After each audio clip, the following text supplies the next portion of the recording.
Hi, I'm Margaret, your resident thanatologist. I specialize in death, dying, and bereavement. I'm also a licensed professional counselor and a somatic experiencer. I am here to talk to you about all things death, dying, and bereavement. And today we are going to talk about grief. Yes, so grief can be broken down into a couple different types. So, grief is what we experience when we lose someone or something that has been important to us, and grief is that experience. And it can happen with life losses like a job change, moving, a breakup, and it also happens with death. So, when our grief isn't complicated, and grief can feel really complicated, and I also want to remind you grief looks different for everybody. So people grieve in different ways. So to be gentle with yourself because your grief may look different from somebody else's grief. So when grief seems like it's doing its thing naturally, that is acute grief, normal grief, uncomplicated grief. Then we can break grief into a couple different types and style, or not styles, just types. So we have ambiguous loss. So ambiguous loss is what we experience when somebody we love is missing. Either they are physically present and mentally missing, like with dementia, drug addiction, mental health, or they can be mentally present and physically missing, such as prisoners of war and missing people. Next, we have disenfranchised grief.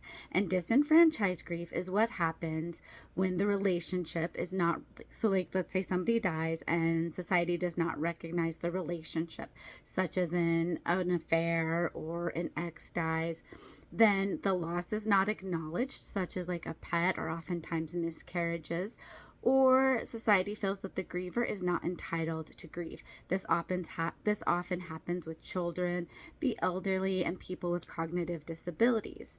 Next, we have anticipatory grief. Anticipatory grief is what we experience when we are dying or somebody that we love is dying. Next, we have collective grief. Collective grief is something we experience on a whole. Like here in the United States, a collective grief would be 9/11.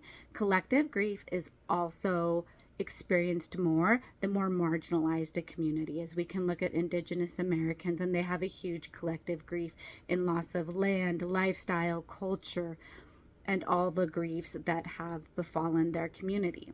Then complicated grief is what happens when we get stuck in our grieving process. So that can be marked by persistent sadness, difficulties moving on, avoiding reminders, intrusive thoughts, and identity and role confusion. So those are the different types of grief you may experience. So I invite you to do what's called a grief map. So you can do this digitally, you can do this on a piece of paper, you can do this in a journal, you can paint this, you can collage this, you can draw, you can do whatever feels natural, or you can do a combination of all of them.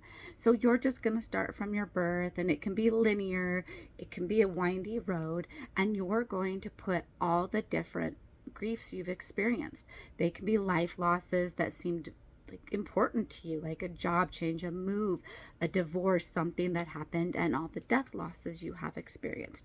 Keep a hold of that, because next week we are going to use that grief map to look at the stages of grief that you, where are you in your grief?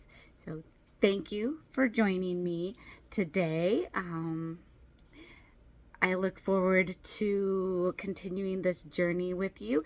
Don't forget to like, follow, please comment. I would love to hear from you. Take care of yourselves, and until next time, stay curious, stay connected, and continue exploring death, loss, and grief with me. Thank you. Bye.